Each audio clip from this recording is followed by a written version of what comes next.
Okay, so hello everyone, and welcome to my channel. Today we have a great inspirational treat for you. I am interviewing one of my friends and colleagues. His name is Corey Dowds, and he has a YouTube channel called Eye of the Veda, and he's with me today. I'll be interviewing him, and yeah, so it should be fun. Corey, do you want to say anything about your website or what you promote or any of that? Hello, everyone. Hi, Laura. Thanks for having me on your channel. Hey, you're welcome. Yeah, I have a website, eyeoftheveda.com, and the YouTube, as she mentioned. And I do readings, and I also offer tutoring for those who are studying astrology. So you can see that on my website as well. All right, great. Okay, so Corey and I spent some time this September with our astrology teacher, Ernst Wilhelm, in Arizona, and that was the first time we met. And yeah, so we exchanged a lot of ideas at his house, and we're going to talk about some of those things, and you guys can follow along. It's going to be really interesting. So yeah, here we go. So Corey, I wanted to know, how did you get into astrology? And I mean, what inspired you about it, and what drew you to it? Were there any particular events that pushed you in that direction? Yeah, that's a good question. And sometimes I never really know what to say with that, because it was like a natural growing process, you know, and it was kind of like, it wasn't like, oh, one day I just decided this was what I needed to do. But I had always been very contemplative and, you know, I guess had spiritual tendencies, we might say.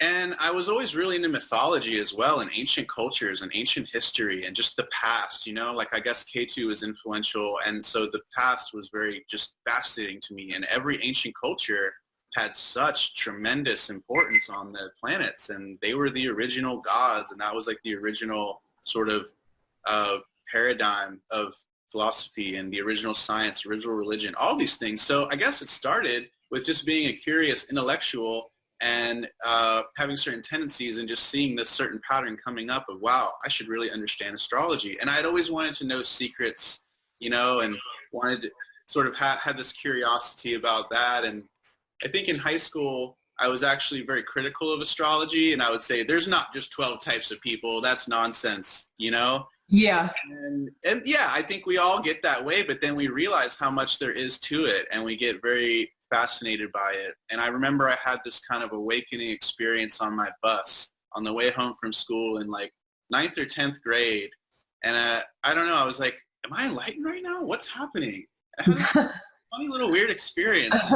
And I was asking my friends, like, what's happening? What do you think? Like, I literally was asking friends, do you think I'm enlightened? Am I enlightened? What's happening? But ever since that point of like hitting puberty, I guess I got into wanting to know the big picture stuff, you know? And yeah, is the best way to get there, if you ask me, if you also have a very intellectual, scientific mind that's critical, that doubts things, you know? You can't just believe what the teacher tells you. You want to investigate it for yourself. Astrology is a great path for you. Wouldn't you agree? Absolutely. Absolutely. I mean, for me, it's a map for myself. Right? And the more I explore it, the more things come up on there. Just like they explored the world in the ancient times. It's a map of you. It's like the world is you, and astrology is a way to figure that out. Yeah. You know? Yeah, it really kind of pointed me in a lot of directions that I didn't want to go, or I didn't even know existed, you know, about myself and about other people as well. So it wasn't really, so was it after you had this enlightening experience that you began to study it? Yeah, I just started getting more and more drawn to knowing, like, what's the truth. And I also have, I think one thing that most people don't feel is they don't actually think there are people out there that know the truth and have figured it out. And I guess for me, for some reason, that was maybe a difference in my personality, is I just distinctively knew that there are people that know. like there must be someone out here that knows. There must be a human somewhere that has it, that has figured it out, and they're not sharing it. I'm not saying like, oh, they're on TV talking about it all day, but you know what I mean? Like there was this sense that there has to be someone, something, somewhere.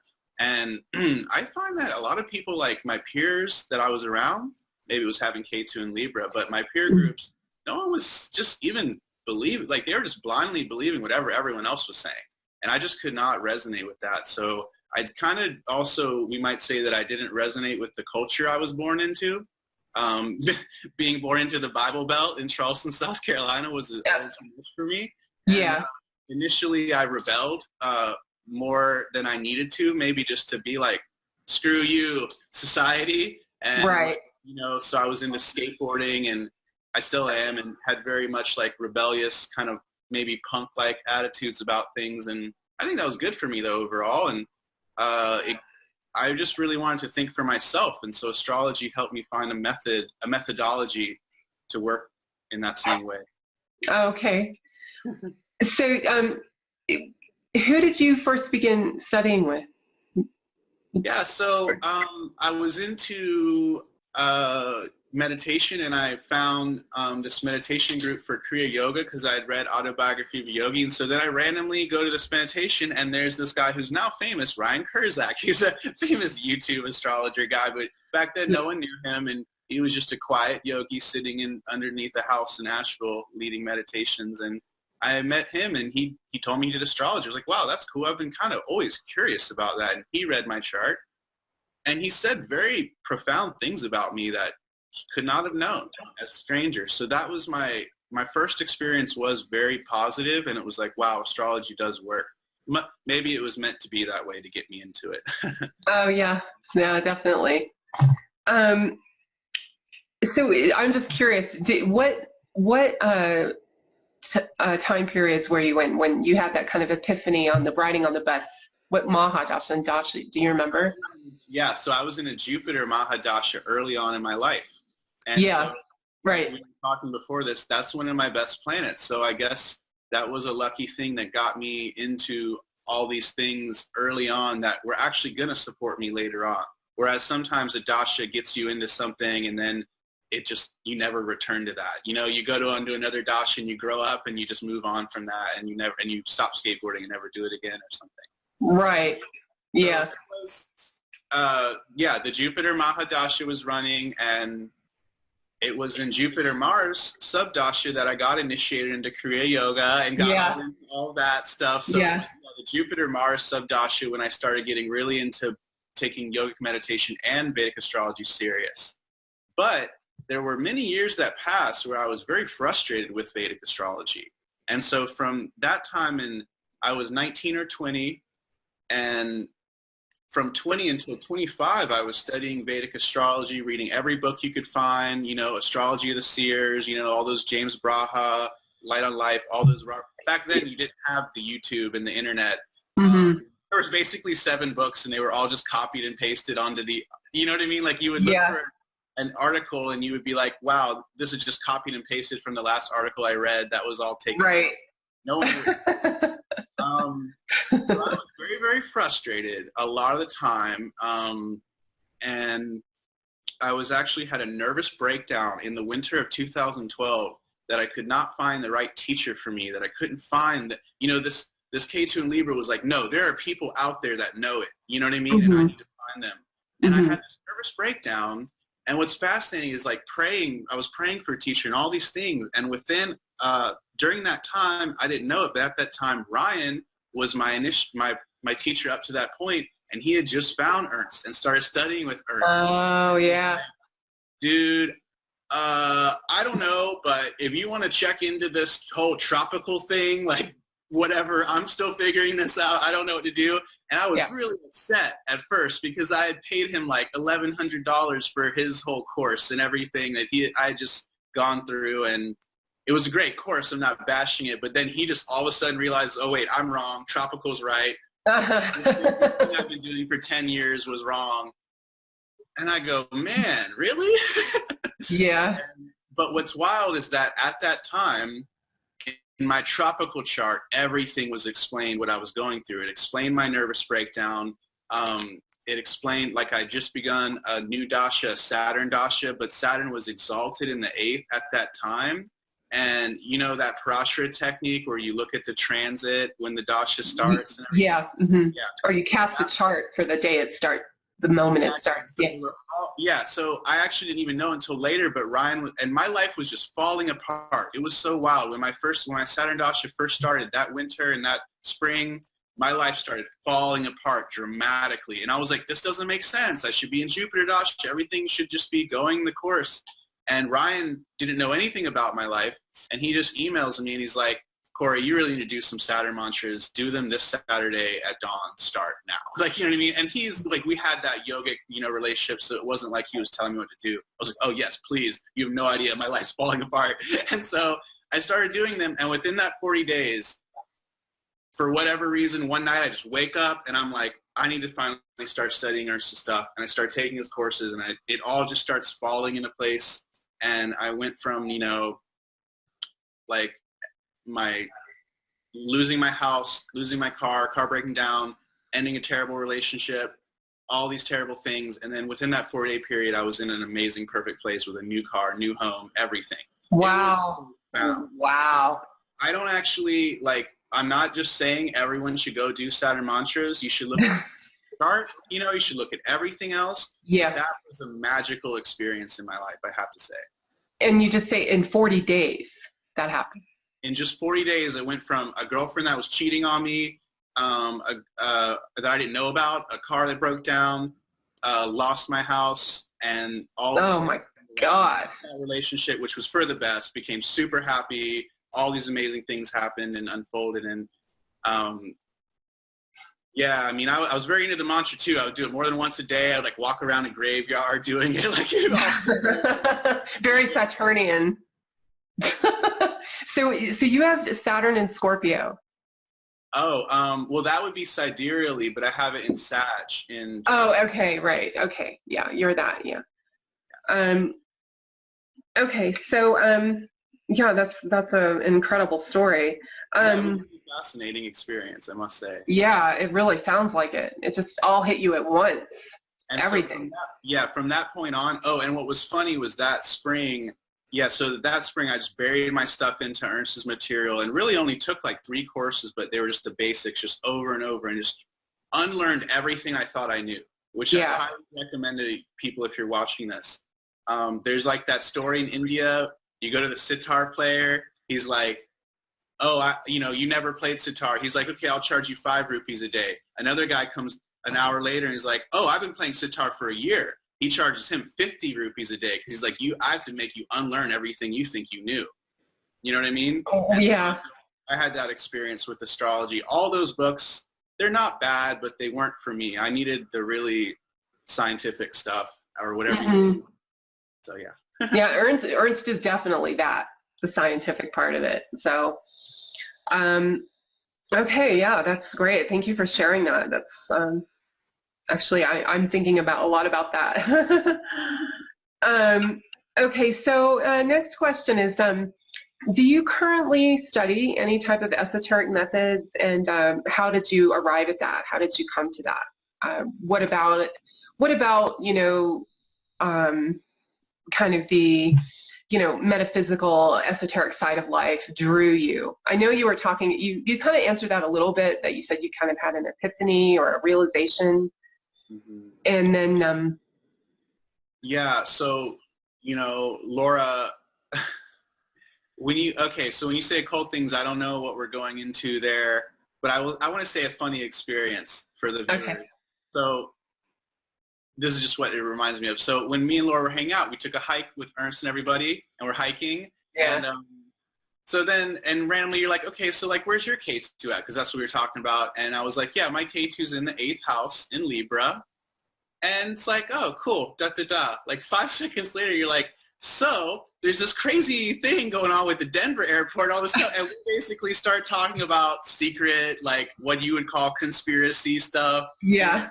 Secret government, whatever, cover-up things. And I just laughed. I just remember I just laughed so hard. I was like, that is so funny, because I knew it was like we both were speaking a secret language that no one else would know, but you were basically, you knew that that placed him in my chart. Okay, well, I can just talk to him about conspiracies, and he's going to be cool with this.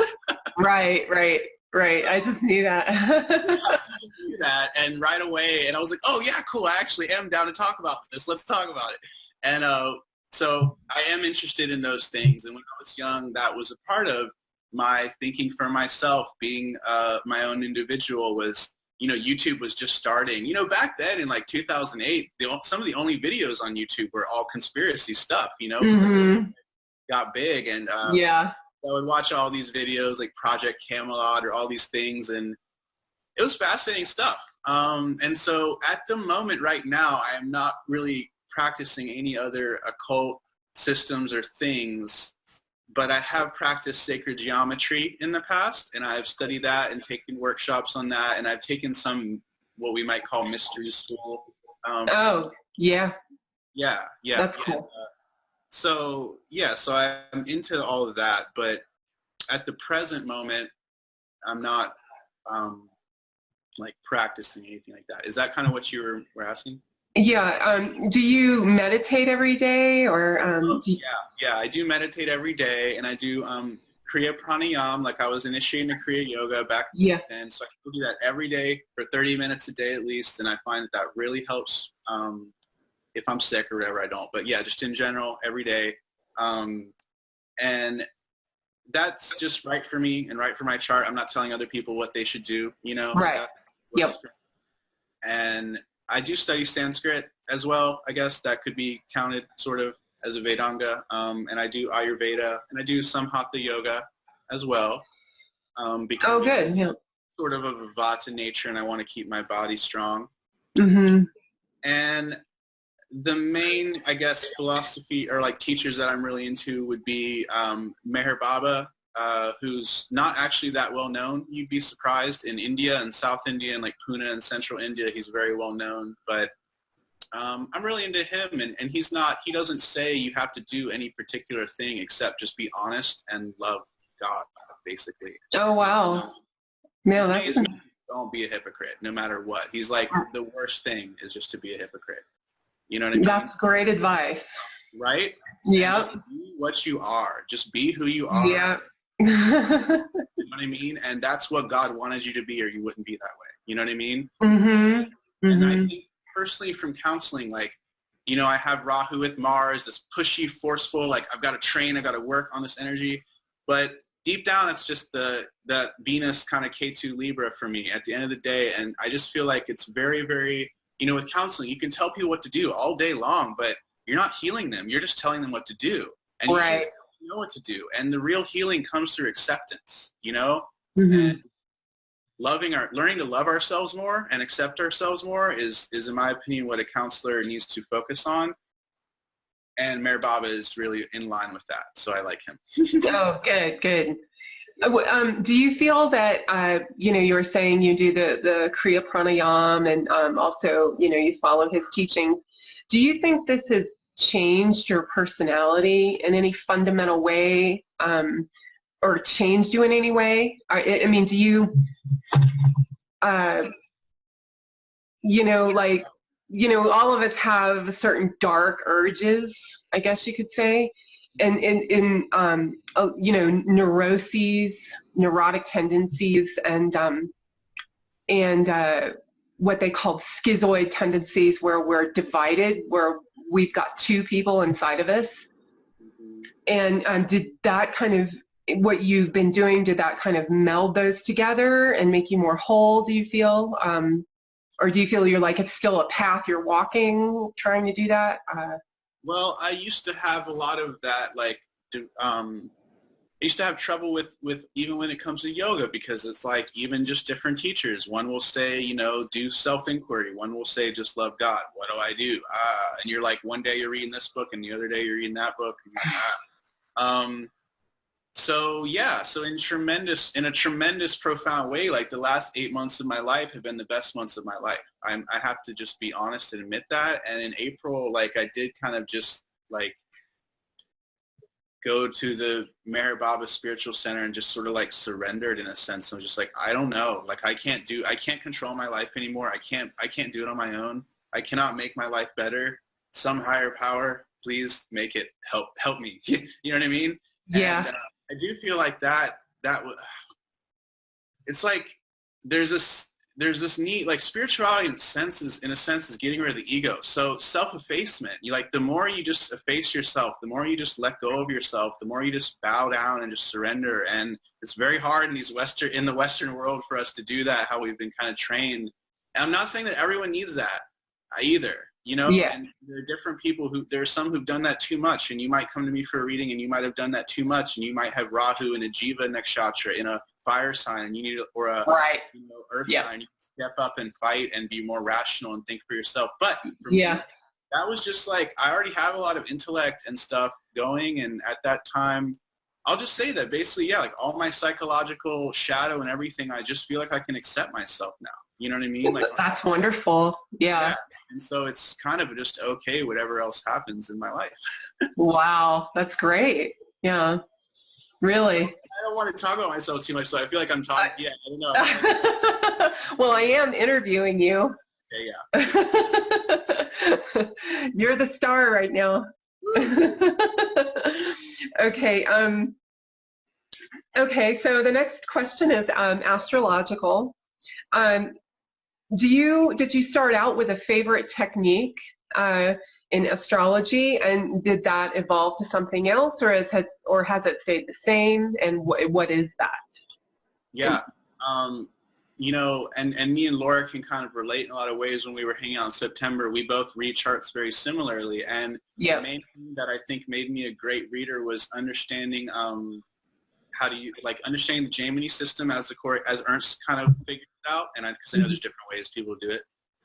Understanding that system and practicing that really, really deeply and trying to specialize in that, I think has been really good for me. Excuse me. Mm-hmm. And then learning the Avashta stuff, like all the Avashtas that Ernst taught, and like the Rasi Sutras, like that basic course. So those were the two courses I was referring to earlier that I just took over and over during that first year. You know what I mean? I just listened to his 18-hour Gemini 1 course to the point where I could had it all known by heart. I could memorize all of Ernst's terrible jokes whenever he would say them. So those two, and then I really like to use Prajna. Yeah, that's what I was going to say. I really like to use Prajna. Yeah, and that's a great system. And then there was one more I'm blanking. Wait, are you using the Tajika Prajna or the? Yeah, I actually don't know the more complex South Indian stuff. I know little tidbits from that book. Like I've looked through that book when I was at Ryan's house, but I do not know the more complicated system of Prajna of South India. And I've been studying Varshafal, but that's what I don't know a lot. And you're more of an expert on that. So into, but there's still a lot of things I haven't even studied, and I really would suggest to other people who are learning to just focus on just one or two things for a while and get really, really solid with that. At least that's what I've benefited from, rather than jumping around a lot. What do you think? I just want to, you started out really liking Gemini and then the Avastas, and you still use those. That's kind of stayed with you. Yeah, those are probably the main things. And then and Prajna. Yeah, and then just studying Rahu and Ketu really deeply and kind of coming up with my own understandings that aren't really maybe different from yours, but I don't know how that's I guess just learning to read Rahu and Ketu, we would say, is a really, really profound. Oh, absolutely. I think that's one of probably the most important thing in the chart. So when it comes to doing, and when it comes to healing, when it comes to doing healing readings, especially since we've been back from Ernst, I feel like the Rahu Ketu stuff, talking to that, when they come in, they'll have cathartic crying, tear episodes, that of transformation. That's more valuable than a lot of times than just some other prediction or some oh, you're going to do this in a month, and they do it and then it's fine. It would have happened either way. It doesn't, you know what I mean? Although I do like predictions, it just, I guess. Yeah. Yeah, that's great. I do a lot of similar things.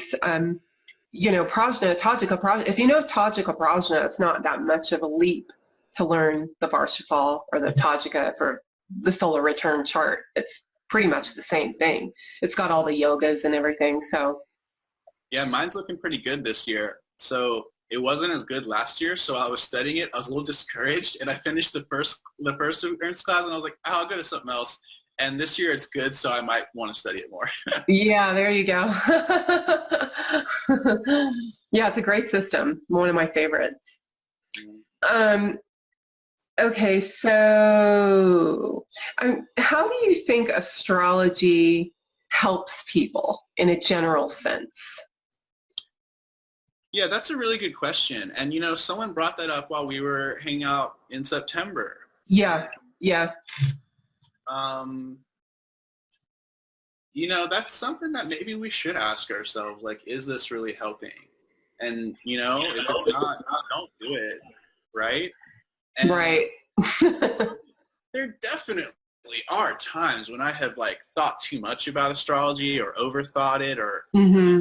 let myself be more limited. And that's what I guess I was doing that subconsciously more the last couple years. And so the last year when Jupiter moved into Scorpio for me, I just stopped doing that and realized how much I was doing that and got more into like going back into yoga and reading, you know, reading just refreshing words from more enlightened people. And I started reading like this book, Vashishta Yoga, that really helped me with that. And I feel like basically you could use astrology either way. You could use it in a way that harms you. You know, it's just a tool. It's just like anything else. And historically, even like the Nazis had a division of the SS that was devoted just to reading charts of how to manipulate Winston Churchill or these other leaders and people. Yeah. So I think Jupiter is sorry, Jupiter. I think astrology's really helped me in that was a Freudian slip there. Yeah, it was. Yeah. Jupiter is astrology. Yeah. So that's what it is that basically I guess I'm ruled by Jupiter and I need to have a sense of meaning in life, you know? Mm-hmm. The struggles in my life gain more meaning when I see it in astrology. You know, like, oh, me and my girlfriend were having a great time, and then we had this like weird upset happen, you know, and then I'm like, oh, why did that happen? What's wrong with me? But then Right. what's wrong? Is it over? And then I see like, oh, the sixth lord was in the eighth, and or this weird transit was happening. Yeah. It's like, oh, it's just no big deal. Just don't worry about it. Right. And then it pulls me down, and that keeps me from being so reactionary all the time. Mm-hmm. You know what I mean? agree. I agree that it really helps a lot. You see, oh, this is happening because of this. You know, I'm getting sick because of Saturn hitting my ascendant or you know, whatever, and it'll pass. Yeah. That's, Maybe it's also a Venus thing too, because like Venus is about like finding the meaning in the, you know what I mean, in life. yeah, where there is none. Yeah, and there's Yeah. the astrologer planets, and so it's like I guess I need that. I need that feeling, and so when using astrology just helped me heal myself in profound ways where it's not like maybe I've even had to try as much as other people in other methods, because I've just been able to see and make peace with things. You know what I mean? And Mm-hmm. like that's what we're talking about is like how true healing can happen is first when you accept and you know love yourself for that situation, then and only then can you start kind of like making those new kind of attitudes and whatever your vibrations change or something. I don't know. So for me, one way that astrology really helps is that it gives me more of a sense of meaning in my life. I don't feel confused. I feel the meaning. Yeah, it brings more of that goodness into my life. But there's another angle where like, okay, there's an event coming up. I can't change this event, but along with the same line of seeing the meaning in it, I can just choose to love that event. You know what I mean? When you see it externally, when you see that it's not personal. So that's kind of the same thing, but kind of a little bit different where you can choose to just like love and accept and forgive that person or that event in an impersonal and detached manner. Yeah, I totally agree. I think it makes you more detached. Yeah. What astrology does, and I think that's a good thing. The Very more, nice. yeah. And that's one thing that like every spiritual teacher says always, like detachment is the best, because then the whole reason we're not waking up is because we have these impressions in our mind keeping us from that and making us think I am this. And so detachment just like kind of is like a calm, placid lake versus like a really crazy lake. Right. Yeah, you're not just going nuts every time something happens against your will, or that you're attached to, makes you sad. You realize in the grand scheme of things, that these things are going to happen no matter what. So. Yeah. So I would say that astrology has helped me to become a much more emotionally and psychologically mature human being. Yeah, I agree completely. Me too. Yeah. Oh, and did you ever study Western astrology at all, or did you just start out with Vedic and stick with that? Yeah, I studied Western for like only less than a year, like maybe like 9 months or so, and then I got into Vedic astrology. So not too much, but in about a year or two ago, I started studying Western more because I finally felt like really secure and comfortable with that zone of Vedic stuff. So then I felt like, okay, now I'm going to move more into this. And yeah, there's a lot of really cool stuff in Western astrology. So yeah, so I do want to kind of study it more, although I'm going to continue focusing mainly on Vedic astrology stuff because there's an endless sea of things that I haven't even studied. Ashtavarga. Yeah, there is. It's just never ending, right? Which is great, I think. Yeah, it's great for intellectuals who want things to study. But yeah, I wanted to touch on Western, and I was reading this book, Cosmos and Psyche. That was very cool.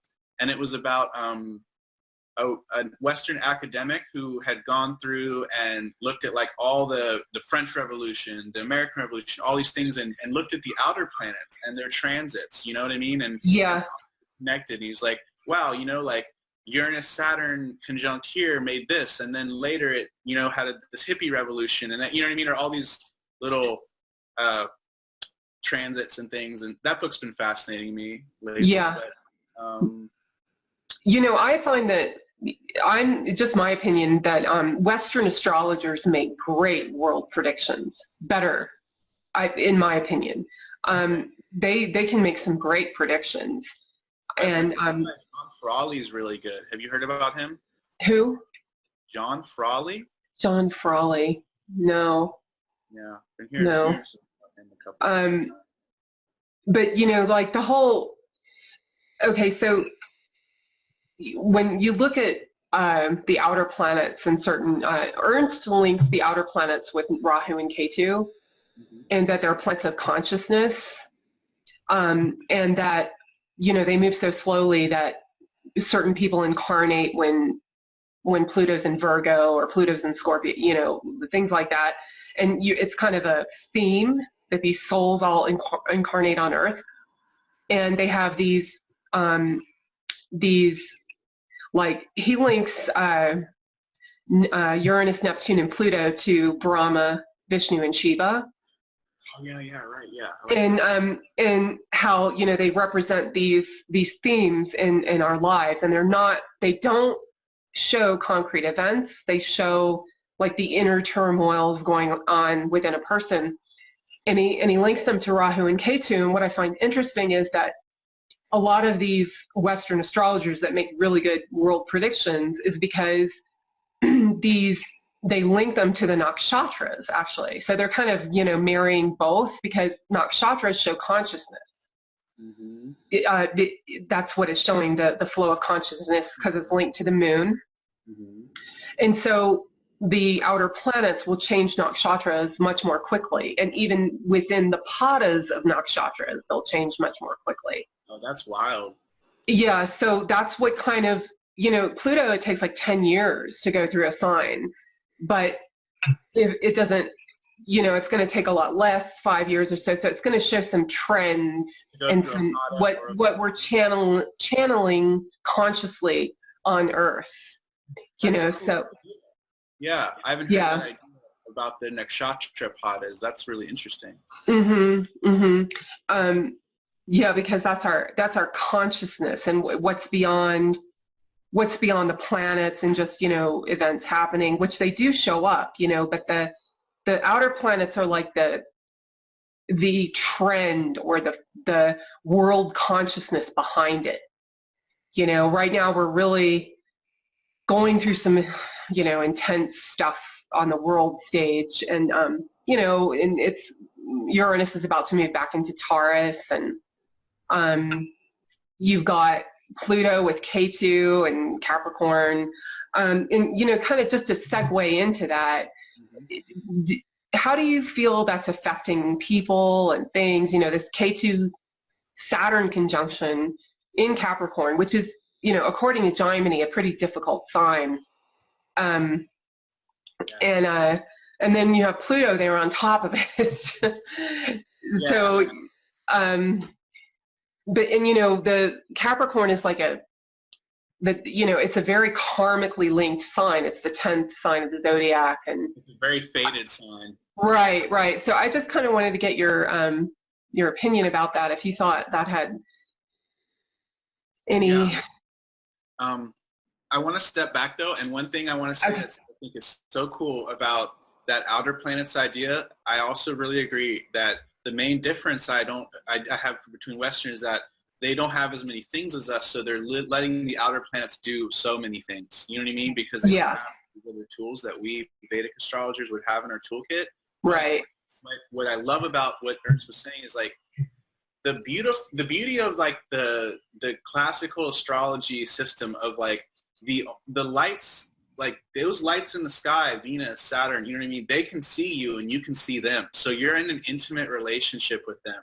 Yeah. You can see Uranus, Neptune, or Pluto with the naked eye. So they could not represent intimate people you can see in your life. They can only represent the shadow of those people. You know what I mean? Or the right. The of those people. You know what I mean? Yes. Great insight. So I like that a lot because there's literally astronomical logic to it. You know what I mean? Mm-hmm. You are invisible. We cannot see them with the naked eye, but they create a weird effect on us. And so in the same way, the outer planets create a weird effect on us, but we don't see them with the naked eye. But they don't make our wife this way or something. You know what I mean? In the same way, because Venus produced, you know what I mean? I do. So the second part of that, okay, the mundane astrology stuff. I am not an authority on mundane astrology, first off, so I don't that's fine. Yeah. Normally studied it, and I really wanted to talk about that when we were at Ernst in September.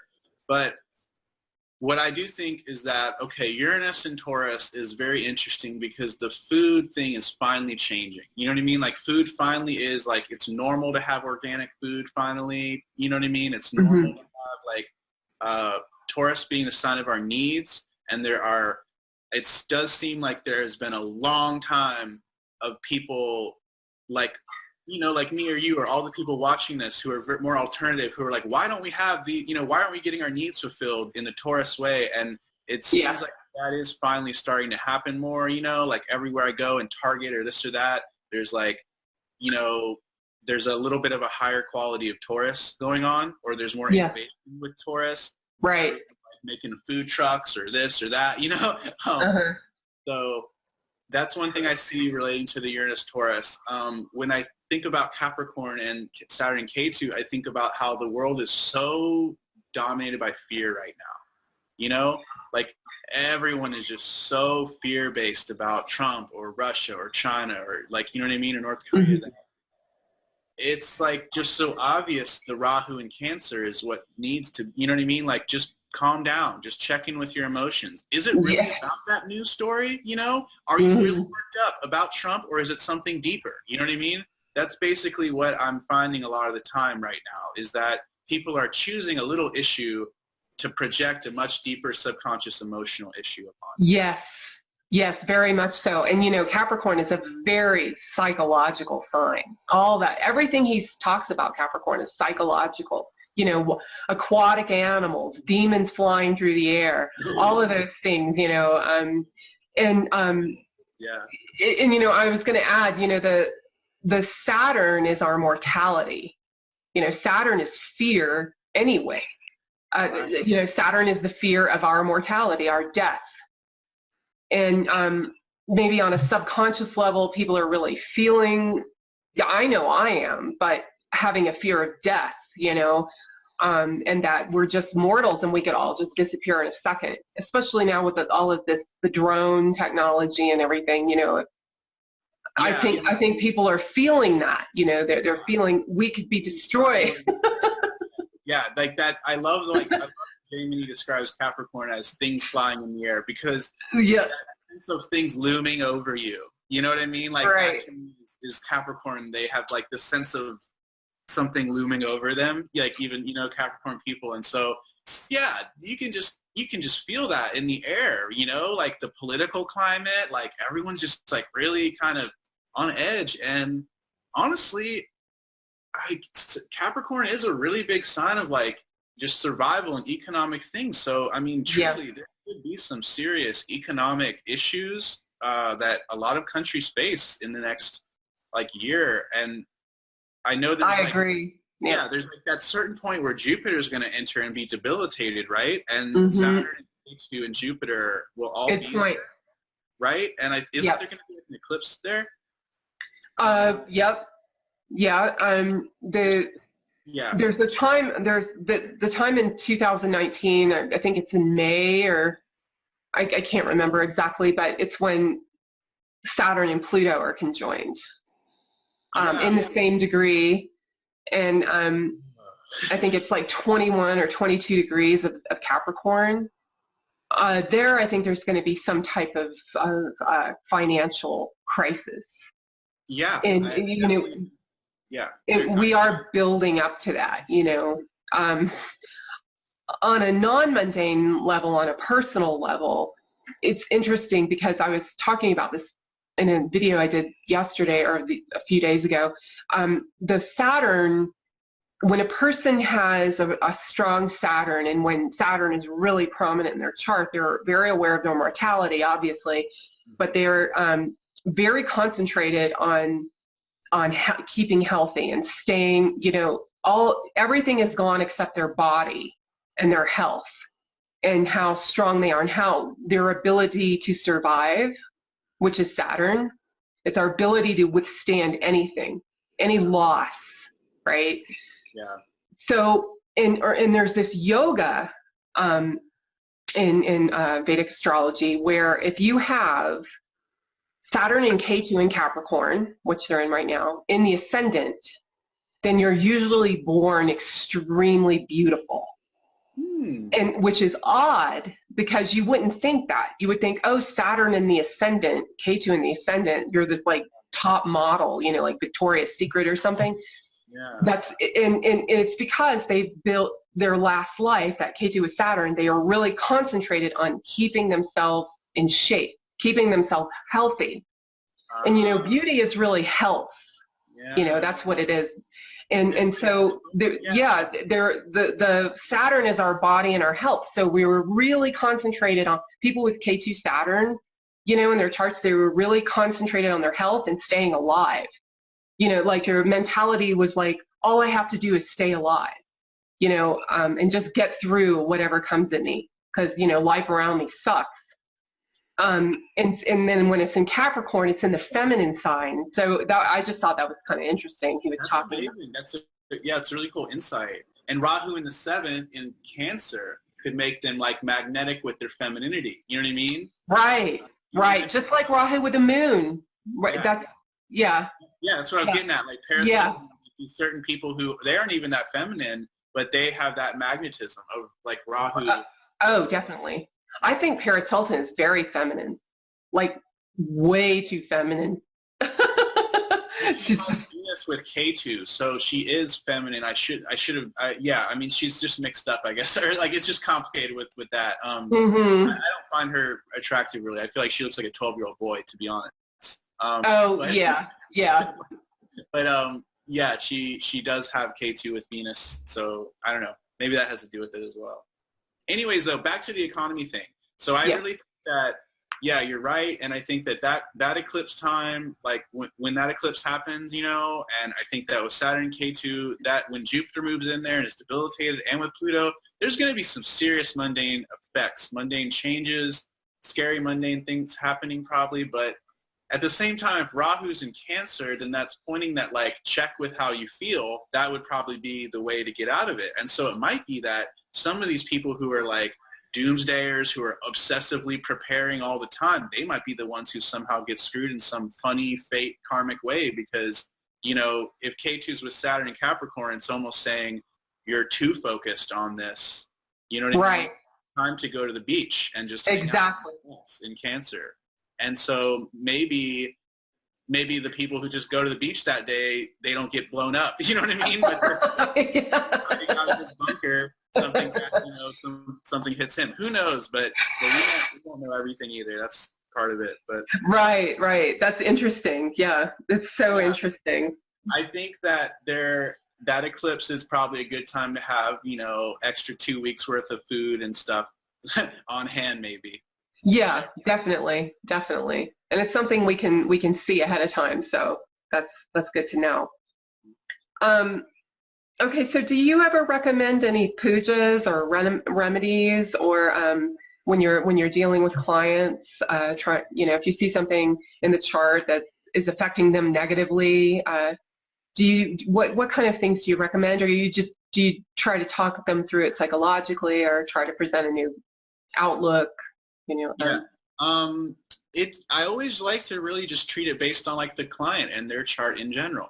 So if they are a Hindu and they are into doing pujas, then I would suggest that they do a certain puja maybe. But I myself don't do pujas, you know, and I wasn't really ever formally taught how to do puja.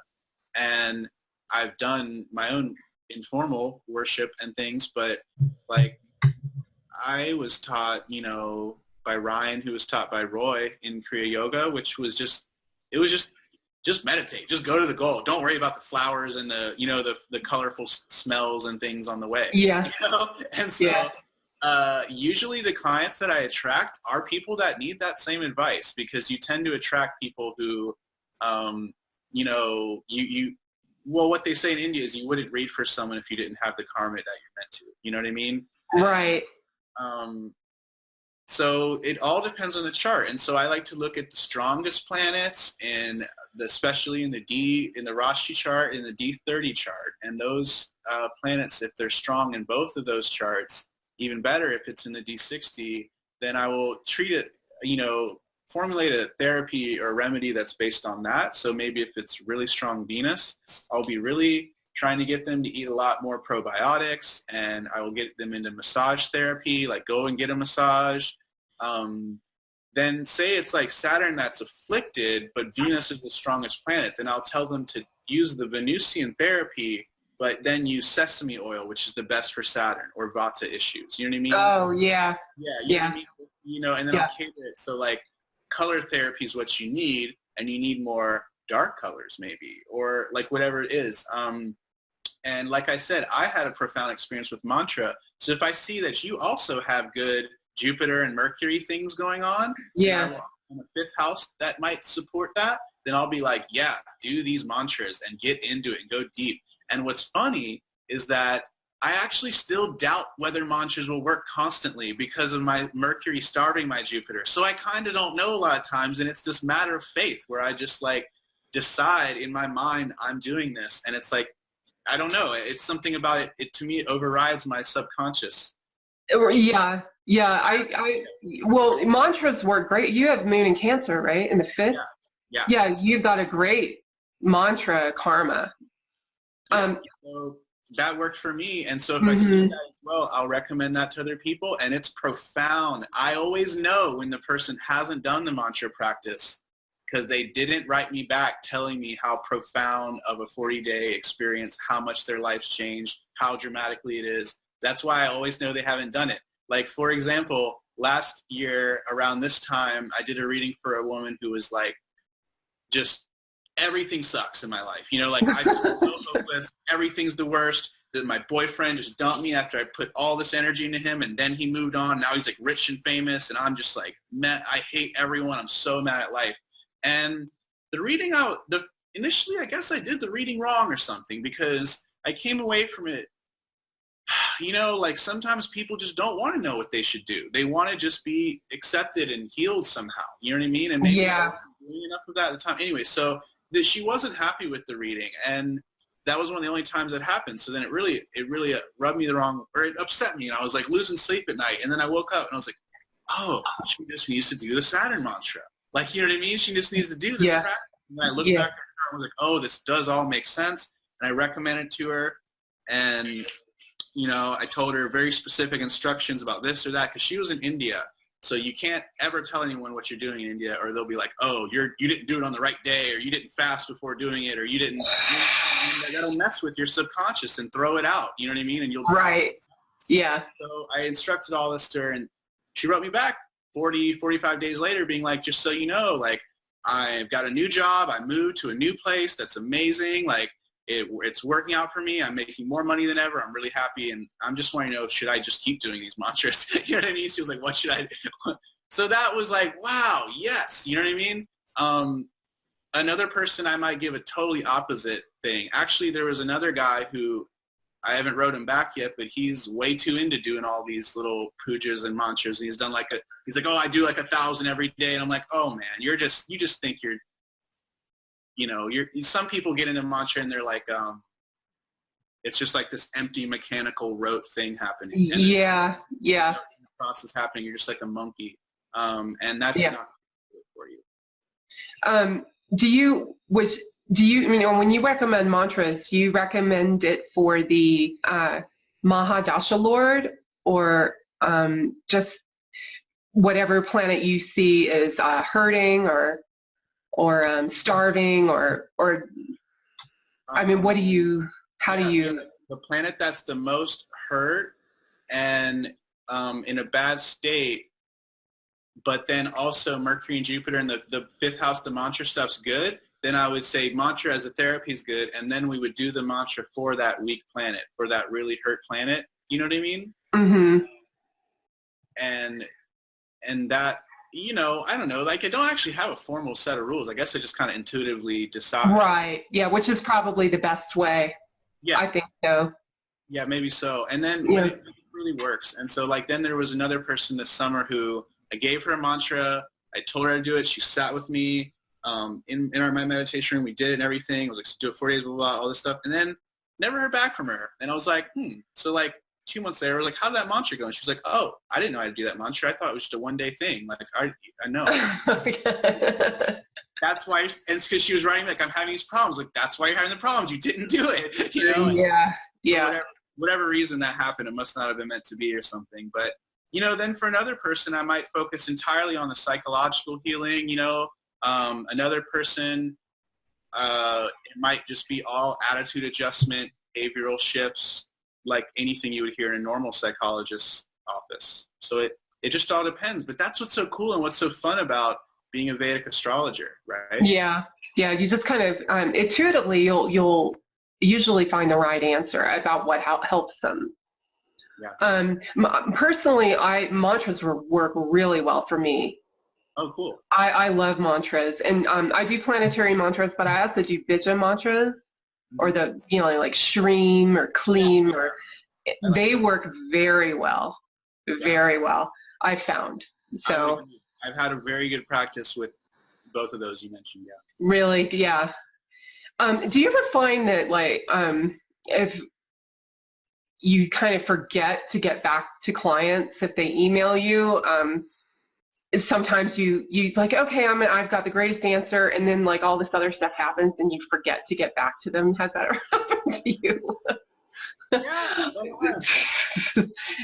Yeah, you know, that was one thing that Ernst helped me with that whole like learning to approach astrology as like Deva Prajna, like just consulting the gods and just doing our best and being like, at the end of the day, I guess maybe also like the Meher Baba thing helped me too, just knowing that there's a higher power, like we're just like this is God's act, we're just actors in it, you know? That's right.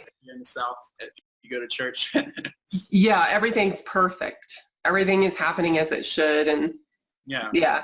Sometimes, you know, when a lot of things are going on, or I'm concentrating on a lot of things, I forget to get back to people. But I I want to, and I made a mental note, I just forgot. So Yeah, and I'm pretty bad at that actually, because I don't. My Mercury is like good for the contemplating stuff, but not the best for bookkeeping and things. And so I am not the best at writing people back in an efficient, timely manner. yeah. Spend too much time on it or I overthink it. Yeah. Okay. So moving on. This is a kind of I want to get your insight on this. Is there a certain astrological combination that you find particularly challenging, or not just one or two, three? You know, anything that you find clients come to you and they're really having some issues around? Okay. Yeah. Well, whenever I see like more than 2 planets being in the like ashamed avashta, that's you know what I mean? Mm-hmm. I've seen a lot of charts with 1 planet being ashamed. It's not that big of a deal, but they'll have issues and they have to like accept that, you know what I mean, and overcome that issue like we were talking about. But if I see like 2 or 3 planets ashamed, I know the worst client I ever had that was like such a pill to me. He had like 3 planets ashamed. Oh, wow. Yeah, he had his Venus ashamed in the 12th, and he had his 5th house with Saturn and Mars there in Scorpio just shaming each other, and like, you know, and he had Jupiter debilitated in the 7th, so he didn't want to listen really. He kind of acted like it, but didn't. And he just won't ever leave me alone, man. He just like, he I don't know, he just projected some idea that I'm like wise or something, and rather than doing anything I'm like, yeah, so have a session, we'll schedule it. No, he just wants to, for free, get all of the information from me, or Oh, yeah. yeah, or like, it's just everything about it. Just he's just not. He's just faking. Like he's acting like he's trying to be into spiritual growth in his consciousness, but he's not listening to a word I say, and he's just waiting for his chance to talk. You know what I mean? And just seems so unconscious. And so it seems like when you get,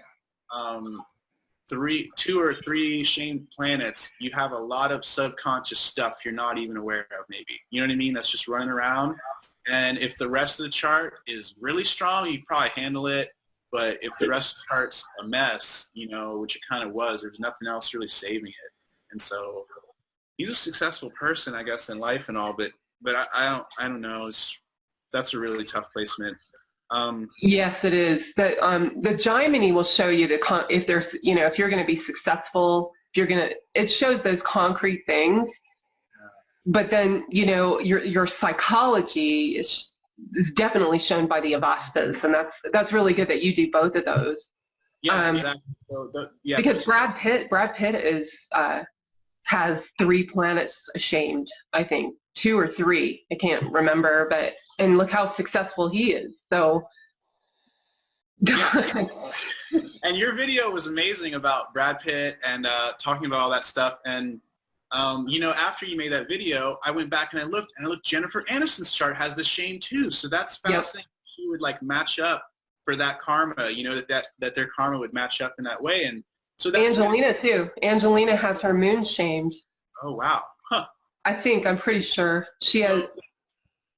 I might be wrong. She has a moon Mars conjunction, and I think K2's there, but I could be wrong. I could be. No, you're right. No, it's Moon, Mars, and Jupiter, right? In the Aries. Oh yeah, you're right. Yeah. That's her. Yeah. She has Saturn in Cancer with Venus, which is also kind of tough. But right. Yeah. Yeah. So, but yeah. That's so. I guess to get back to it, that having a bunch of planets shamed is tough, but you could still be Brad Pitt and have all these planets in Argo, like you were explaining. Right. To the viewers, you know, I had actually looked at Brad Pitt's chart and been like, wait, why is he so successful? When I saw it, I thought about all that shame, and nothing else was quite enough to make him such a superstar. But it's like you mentioned in the video, every planet is forming Argala to the first. No, it's just it's really strong from the Gemini angle. And so, but yeah, I bet he is a lot less happy than you would think for all the things he's done. I bet he's Oh, definitely. From the things he said, even before this whole drama with Angelina, he basically said, you know, I don't want to be famous. This sucks. Really? Yeah, he said, you know, I just want to sit outside and watch the traffic go by. And you know, Hey, talk about K2 and Capricorn, right? The dude has worked himself. He's overworked himself. Oh, And he yeah. at the beach, you know, or sit by and watch traffic. That's essentially. Right. Yeah, he just wanted to be anonymous. Yeah. You know, so, and also, you know, he has that sun in the ascendant, and all of those planets are forming are forming that sun, and the sun is the ninth lord. So that's another, you know, it's a huge success producing, you know, and the sun too is obviously our power and influence. Yeah, being a so king. Yeah, his whole yeah. Okay, yeah, that's really good to know all of that about especially the shame. You know, a lot of serial killers have that shame a higher percentage than, you know, the average public. And I just wanted to mention this. I had kind of an insight into this, you know, why, you know, most people, when they're ashamed, but these people don't even feel the shame anymore. And the reason is because they have so much shame in their identity that they want to kill the source of that shame. And the source of that shame is society, you know, just anybody. So killing is their way of like conforming their worldview, or conforming the outer worldview to their worldview. It's like their best way of healing themselves. Right. In a, you know, a completely, you know, crazy manner. But that's what they're doing. They're trying to kill the source of their shame. That makes a lot of sense, Laura, and I've never heard even Ernst has not been able to explain that as well, because he said, like, it's weird how a lot of those people have the shame, but they just won't express it or something. But you're explaining it exactly. It's like they're like just taking it back out on society that they would naturally, yeah. Right. And they're just so into their own world, you know. So yeah, that's how it comes out. And also, a lot of these people have, you know, mental illness yogas. So yeah, actually, that should probably also be mentioned too. So when it comes to like those placements, I said the shame thing, but then also like there are really good Jaimini yogas just to know, and some of them are very tough, but I'm not gonna like go into them. But it's right. Great to know those, like the Kimadrima one and just different ones, because they will fill in major gaps to the chart if the rest isn't making sense. And like it's just really good to know those yogas, like what you said, the mental illness yogas, like the yoga, like the deceit yoga, and those you have to learn how to like judge them, and they vary a lot, but those are really important to see. Yeah. But those are other ones that I pay a lot of attention to. Yeah, definitely. Okay. All right. So here's the final question. This should be fun. Do you have a pet peeve about like the current astrology community, and or is there anything going on in the current astrological climate that you would like to see changed, or you know, that triggers you and you think could actually be improved upon? So yeah, this is the question that I could probably spend the whole video just ranting about. So yeah, right.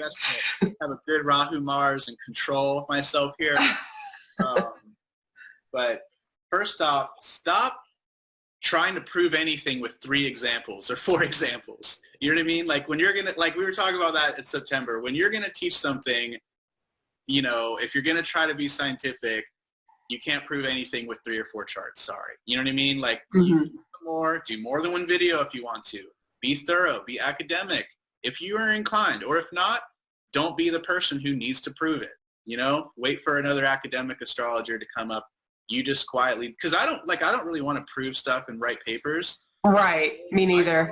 You know all this stuff, but we're not going to go trying to prove it or write big essays on why the tropical zodiac's better and blah, blah, blah. I was just going to mention that. Yeah, I just write a good article about that, though. I read that years ago when you were like one of the first people who had written about that, by the way, so that was cool. But yeah, there's this idea in the astrology world where I guess every intellectual world, I was talking about this to my girlfriend because she's got a master's in forestry and ecology and stuff, and it's like we get so narrow-minded in our own intellectual field, and we just everything to go back to that, and that's the thing, and you need to know that, and that, you know, a lot of scientists in scientific fields get very frustrated trying to integrate with each other, you know?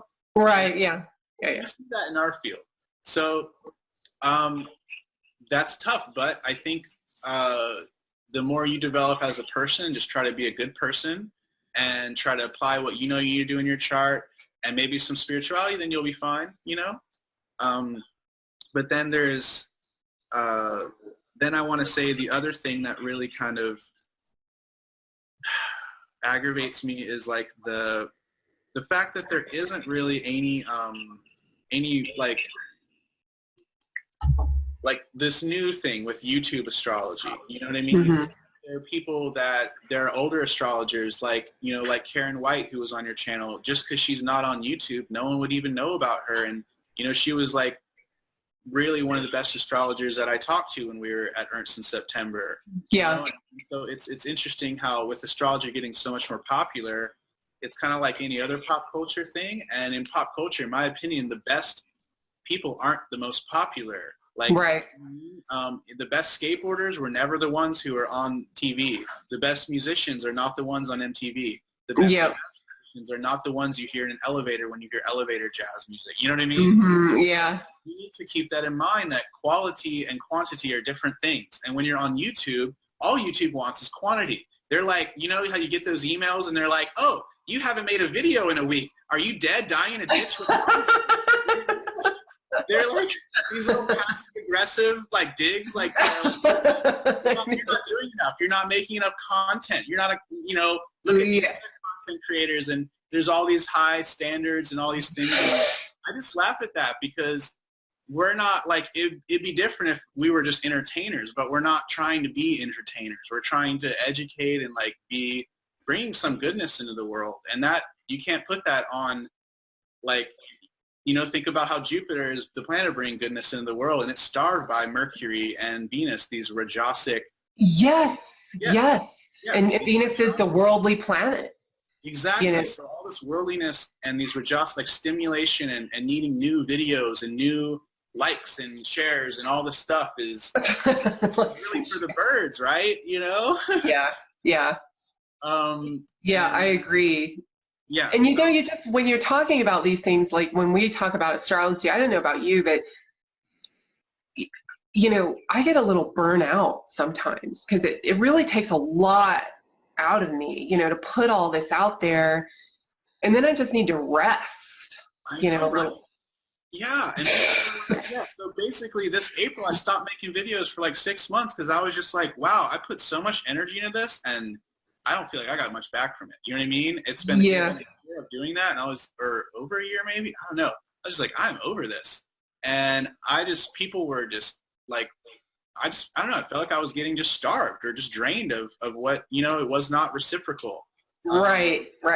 And so I stopped, and I'm still kind of staying off of it. But then I wanted to do this one series on Venus videos, but even with that, a lot of the time while I was doing it, I was like, man, I barely have the money to even keep, you know, checking out from all doing sessions and doing these videos. Why am I, you know what I mean? It's just, I don't know, it kind of annoyed me because it's not easy to be an astrologer, at least, you know, for me, just on your own and to be creating new free content. And then when you do it, everyone just argues with it in the comments or something. Right, yeah. You know, they try to teach you and you're like, okay, where's you just go on YouTube. If you know everything, why are you watching my videos? Right. Exactly. I know exactly what that is, you know, and we were joking about that in September, and you made a really good point. You were like, yeah, those really crazy people, I just leave their comments up. I don't even delete them because they just make themselves look so crazy. So it was kind of funny. I know. That's just par for the course, you know. So when you put yourself out there, you're going to get, you know, attract and all types of people. So the smart, intelligent ones never seem to be commenting. They never seem to be sharing. Like, just if you like something, just be like, yeah, that was cool. You know, that's what I do when I see a YouTube video. Just and maybe that will help drown out all the other, you know, crazies who just they're commenting on every video they see. You know, so that's one thing. But then it's symptomatic of a deeper issue of like no one's reading books anymore. You know, like we were talking about Ernst was like, yeah, I mean, I did Graha Sutras, went all the way out, you know, made a really well-bound book and all this stuff, and it's been a decade and it still hasn't sold all of the copies, you know what I mean, or whatever. It's like, it's just shocking, but you go on YouTube and a video that KRS made will have 17,000 views in like 1 hour, and it just was like people just rambling about stuff. Although, I mean, I love KRS, I've learned a lot from him, but, you know, like, it's just different quality. Yeah, oh, totally, I know. Like, people want flash and color, and they want, like, and the Rajasic stuff, and, yeah, like Ernst was saying the same thing. Like, yeah, you know, I put up a technical Charnavamsha Jaimini video, and it had, like, 100 views or something, you know what I mean? But if I just go like, Jupiter's your man, and like, this is how, you know, this is how it is for you, and like, this is how to date a guy, and then it's like, oh, I know. It's so anti-intellectual. It really is kind of sad. But this is the world we've entered. You know, social media makes it that way. But, you know, I'm one of those people that does feel like we are in an ascending yuga, or we are in an age that is sort of waking up, you know, personally. I know a lot of people think we're in Kali Yuga, but I just look back and I look forward and I'm like, yeah, no, things have overall been improving.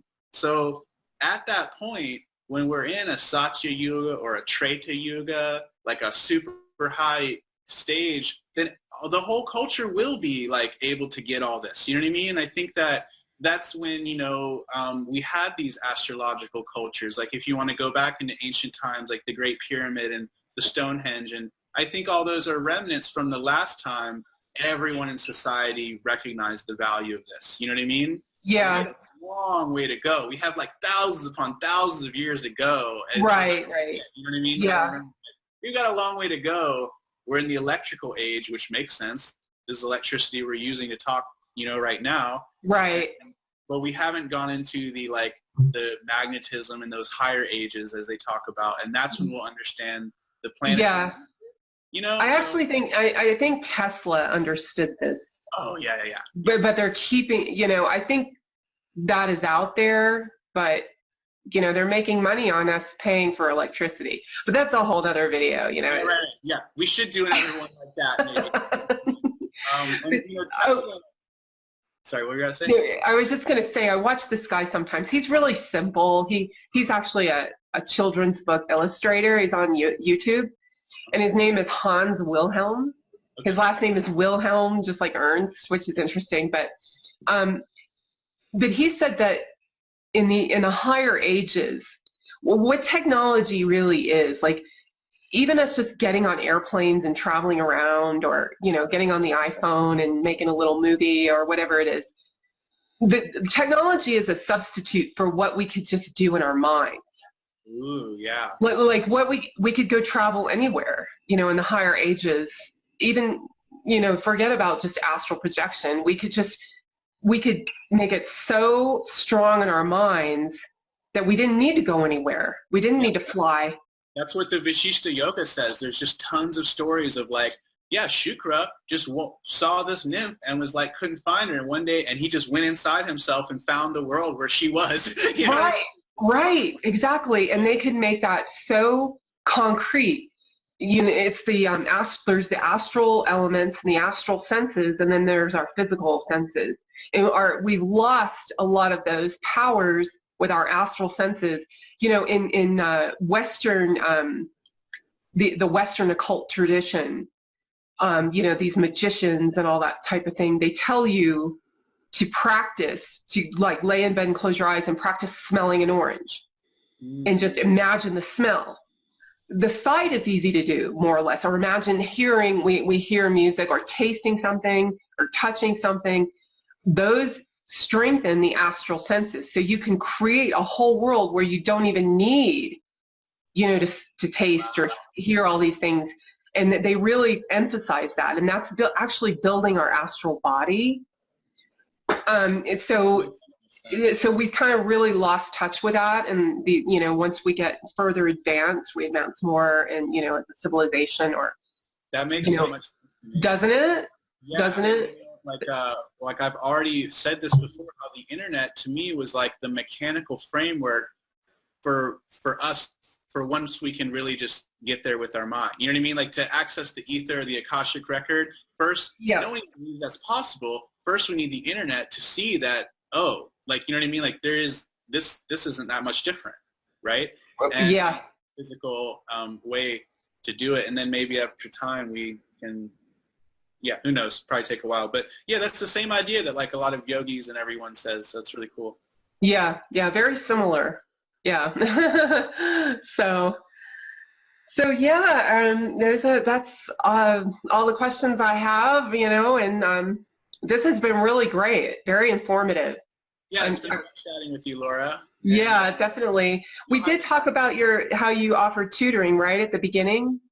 Yeah, and I suggest that because that's way better than just going from random YouTube video to random YouTube, and half of them contradict what the previous one said, and yada yada yada. And exactly. Pay $40, you know, that's not that much, and you can get an hour of one-on-one time with a person who's doing this their whole lives, and it's like you just can get a quick yes or no, or yes, you're on the right track there, that maybe not, or you know. And I think that is good, and I think that we are really lacking one-on-one interaction. You know what I mean? With most people just burying our heads in a book or in a video. This stuff was learned in the old days orally, one-on-one. So it is very good to have that. Yeah. Oh, good. Okay, great. Well, it's been great talking with you, Corey. I love this. We'll have to do it again sometime soon. Yeah, definitely. Okay. Okay. Great. I like your channel a lot, you know, and like I said, I'm kind of critical, so. Yeah. Oh, thank you. Yeah, I really appreciate that. Okay, so thanks for joining in, everyone, and until next time, bye.